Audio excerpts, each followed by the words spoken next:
if you look at, say, something like the carnivore, like it's really restrictive. And like, are you going to stick to that for the rest of your life?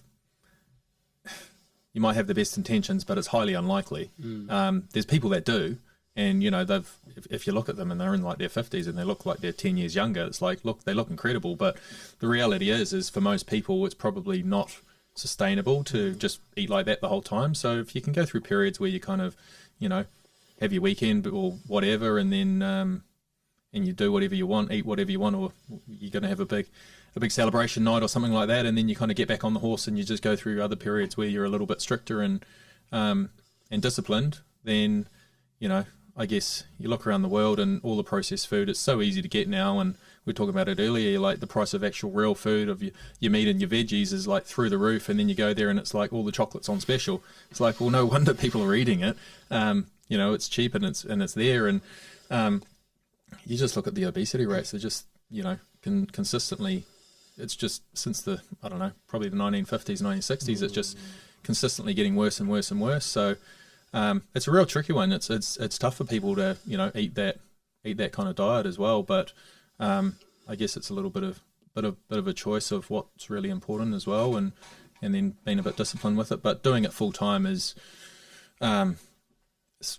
probably not sustainable for a lot of people. So I kind of, I enjoy doing it, but I do maybe, kind of like 5 days on, 2 days off would be my general week. Yeah. And it's interesting, isn't it? Because for us, especially for you guys who are dedicating a life to it, like to, you know, being the best version of yourself, and being aware of how good it is to be fit because you're working out, everything. So nutrition comes as a normal thing, and you forget that it's actually a privilege to have those informations. As you said, for someone who is struggling to pay the bills, food is food. You know, if it's the accessible food, and if someone puts a takeaway close to your neighborhood but don't have a place selling fresh produce, or a good butcher that has the good meat, you're gonna go for the food that you can access, right? Yeah, that's right. And, you know, people sometimes, I guess, might not have they might not have the knowledge or the skills, and you know, we've been lucky. I've been talking to nutritionists since I was probably 18, and for me it was for different reasons. You know, it's like, what can you have in your diet to like put on weight?